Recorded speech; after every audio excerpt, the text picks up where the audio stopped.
All right, good morning, everyone. Thank you for joining us.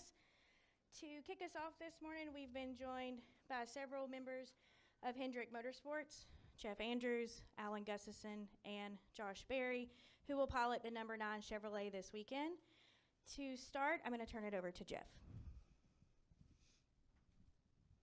Well, first, foremost, thanks for gathering here this morning, and just want to say that, on behalf of Mr. Hendrick, wants to make sure that everybody knows that our concern at this time is the health and well-being, first and foremost, of Chase Elliott. And I know there's a lot of questions about the injury and the timing and, where we're going with all that. We'll do our best, to answer a lot of that for you. We don't obviously have a lot of details with this being, a little bit less than 24 hours old for us now. But Chase did go through a successful surgery last night that lasted about 3 hours. He's doing well.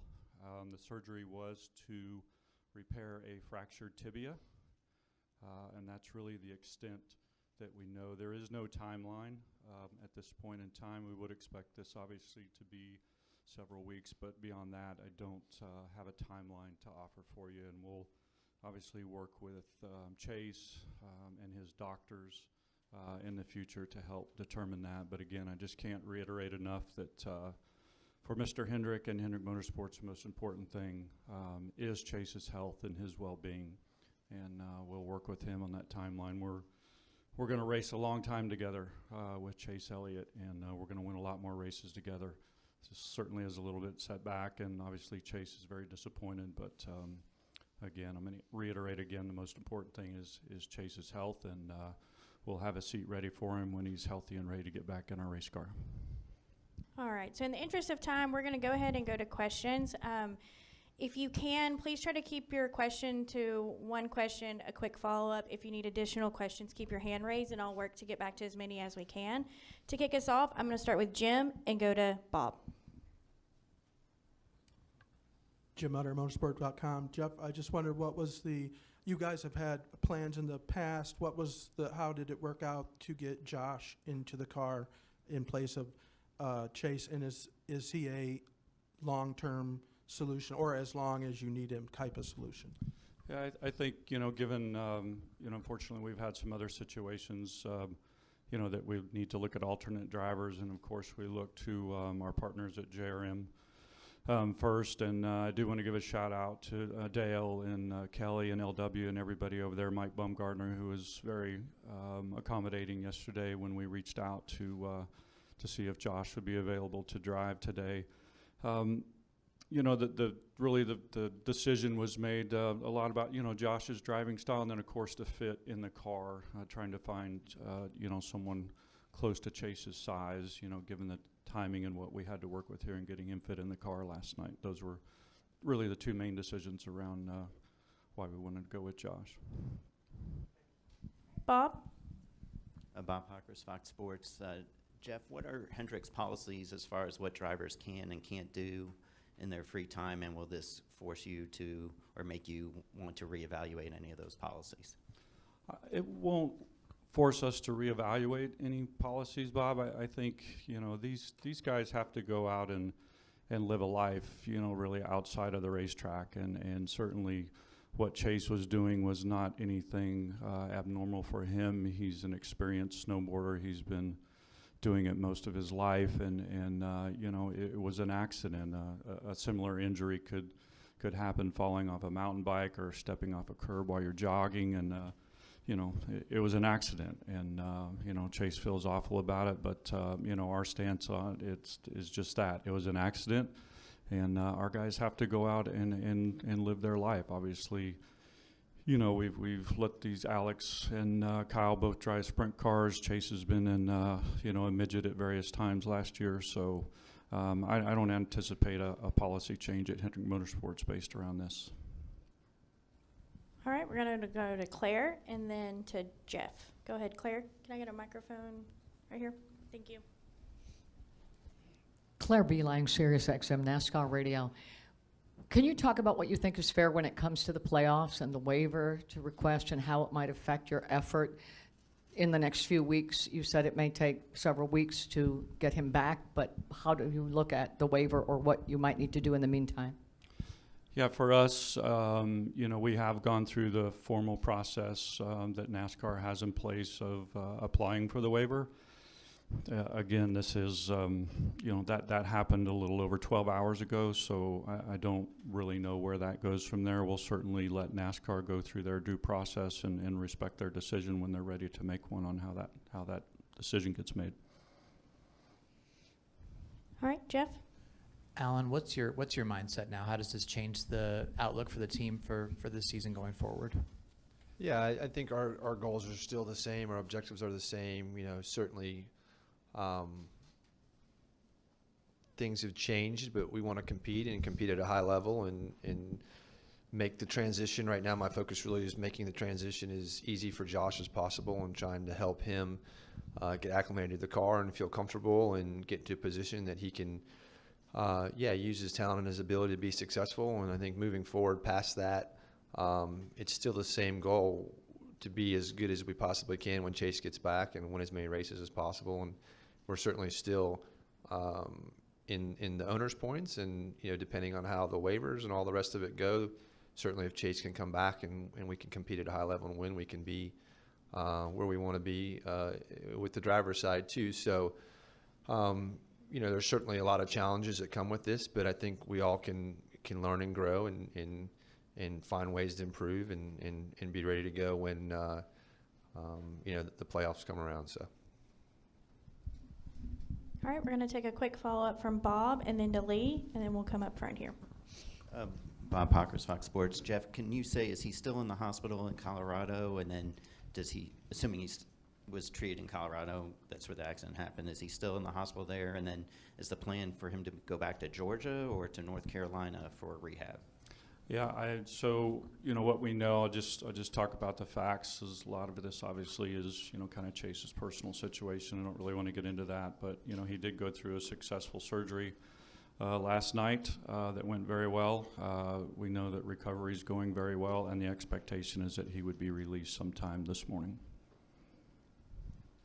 All right, Lee, go ahead. Josh, just talk about the opportunity. I mean, I know this isn't the way you wanted to get in an A-list car, but after driving 2 races for Spire last year, this is like a night and day situation. Gives you an opportunity to showcase your talent. Yeah, I mean, first and foremost, obviously, we're thinking about Chase and want him. This is his ride and his opportunity, and I'm just thankful for these guys, Mr. Hendrick, everybody at Hendrick Motorsports. Thought of me to come fill in for him in this moment. I mean, without a doubt, it's going to be a great challenge for me. But, a great challenge comes great opportunity for me to learn and grow as a driver and work around a lot of really talented and smart people here at Hendrick Motorsports. So we're just taking it one lap at a time, one day at a time. Just going to try to – I don't think our expectations are we don't really have any expectations at this point, right? We're going to try to get to this practice and qualifying. I'm gonna race my Xfinity car, and then we'll meet some more and talk about it, make a plan for tomorrow. But it's definitely a great honor to drive for Hendrick Motorsports, and regardless of the situation, so I'm gonna try to do the best I can for these guys. All right, go ahead. Mark Anderson, AP. Josh, what was your initial reaction when you got the word, and to the fact that you've had success here, does that help as far as making the transition? Yeah, I mean, it's just a lot happened really fast, man. I just can't. It's just crazy how quick something like that can happen. But yeah, the fact that I've won here twice in the Xfinity car definitely makes it a lot easier. I'm going to be learning a new car here in an hour or so. So at least having some success at the track, I think that definitely gave me some confidence, or more confidence in what I'm doing. So it's just it's been a wild couple of days. You never know what could happen, I guess, when you wake up. All right, we're going to go Kelly and Claire. Go ahead. Microphone to Kelly, please. Right here.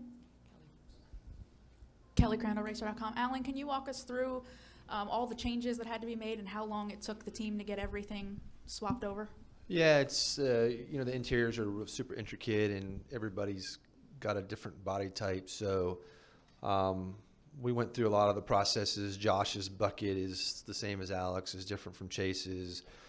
We went through trying to kind of get those to work out and had some issue with that. And Yeah, it's. I mean, I could probably sit here for 2 hours and explain to you all the detail. That would be really boring for you, but it's not an easy thing to do, and certainly I think we got Josh into a safe situation, which is first and foremost our concern with the interior. Secondly, a fairly comfortable situation, but he needs to get on the track and run and see how he feels, and we'll certainly make some adjustments from there. But yeah, that transitions, it's always a difficult thing. With Chase, obviously we've had years and years and years to refine the interior package, his seat, leg braces, headrests, etc.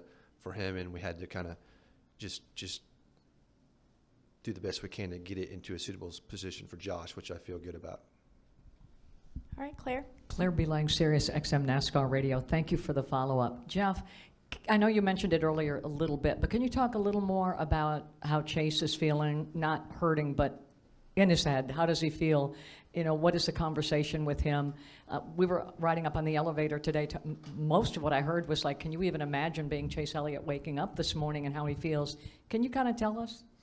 Yeah, I think, we all know Chase, and, he cares an awful lot about his race team and Mr. Hendrick, and, I think at the top of his mind, he's worried and concerned that he let, first and foremost, Mr. Hendrick down and his race team down, and, text with him this morning, he was, asking how late his guys had to work and things like that, just, on the swap over. So, that's just pretty typical Chase Elliott. He's a great kid, got a huge heart, and, can only imagine how hard it is. He's worried about how hard it is on us, and we're worried about how hard it is on him. So, again, first and foremost, let's get him better, and we'll get him back in his seat as soon as he's ready and his doctors say so. All right, Jeff. Josh, forgive my ignorance here, but I don't recall. Do you have any experience driving a next gen at all? Yeah, well, in about an hour. No, I mean, it's, obviously, like I said, these guys, we've already worked some. I mean, we know it's going to be a challenge, but kind of reiterate, like I said before, I mean, at least I've been here, won here. That'll help the growing pains a little bit, but, obviously the car's a lot different. But, these guys, they have some great tools to look at and things to prepare for, and, I'm just going to try not to overthink it. And like I said, just take it a lap at a time and, just try to run all the laps and be there at the end of the race tomorrow. All right, we're going to take 2 follow-ups. We'll go to Kelly for a follow-up, and we'll end with Bob. KellyCrandallRacer.com. Josh, going back to what you said about this opportunity, how do you balance the focus of racing for wins in a championship in the Xfinity Series and trying to do the job here and show yourself well, but it also being a car that you have, as you just said, no experience in, so you'll be learning it in the process? Yeah, I mean, I think you just have to look at it. It's like I said, it's going to be a great challenge, like I said before, but that comes a lot of opportunity in there as well. So, we're going to race. I don't think we've talked. I mean, I don't think we have a lot of expectations for how this is going to go. Obviously my focus is winning an Xfinity Series championship this year, but to get this opportunity to get some experience in a Cup car is great for me. I mean, I obviously want to be in the Cup Series one day.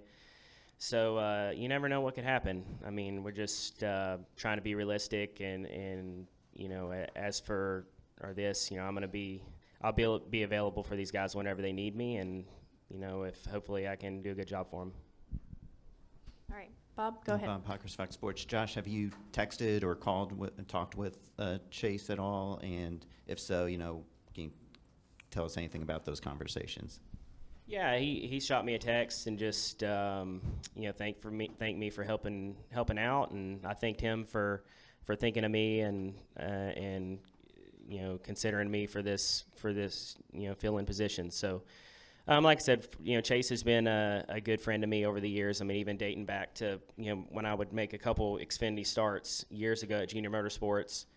He was always one of the first ones to help me whenever I needed it, and so, like I said, I'm thankful for these guys to give me this opportunity, and obviously wish him well, and going forward, like I said, I'll do whatever these guys need me, and we'll take it from there.